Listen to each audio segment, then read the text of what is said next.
Bonjour, je suis Monsieur Faux-Alain-Glove René, concepteur développeur informatique, développeur logiciel, ancien étudiant de la faculté de droit et de sciences économiques de l'Université d'Orléans. Aujourd'hui, dans le cadre du cours d'économie, nous allons étudier la neuroéconomie et économie comportementale. En effet, ce qui se passe dans le cerveau est devenu de plus en plus visible grâce au progrès de l'imagerie médicale, IRM. Ce qui se passe dans le cerveau. La science économique s'est emparée de cette nouvelle technique. Une nouvelle branche est née, la neuroéconomie. Les chercheurs scrutent l'activité cérébrale du consommateur ou du trader au moment de la prise de décision. Les découvertes sont promoteuses. On constate ainsi que les émotions, notamment l'anticipation du regret, sont aussi importantes que le calcul rationnel.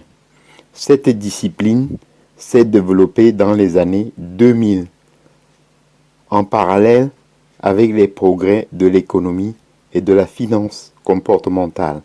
Cette démarche, couronnée par le prix Nobel accordé en 2002 à Daniel Kahneman, né en 1934, met à contribution la psychologie dans l'analyse des décisions économiques. Richard Thaler et Robert Shiller ont souligné des biais cognitifs, c'est-à-dire des erreurs dans la prise des décisions qui peuvent expliquer le dysfonctionnement des marchés financiers, par exemple.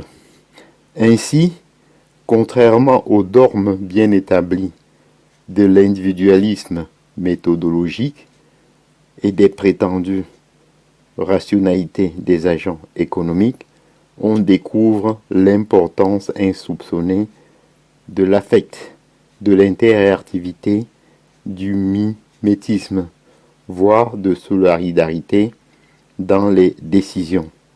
En attendant d'en savoir plus, la neuroéconomie a enfanté un rejeton opérationnel, le neuromarketing. Ainsi, j'en ai donc terminé avec la neuroéconomie et économie comportementale. Je vous en remercie.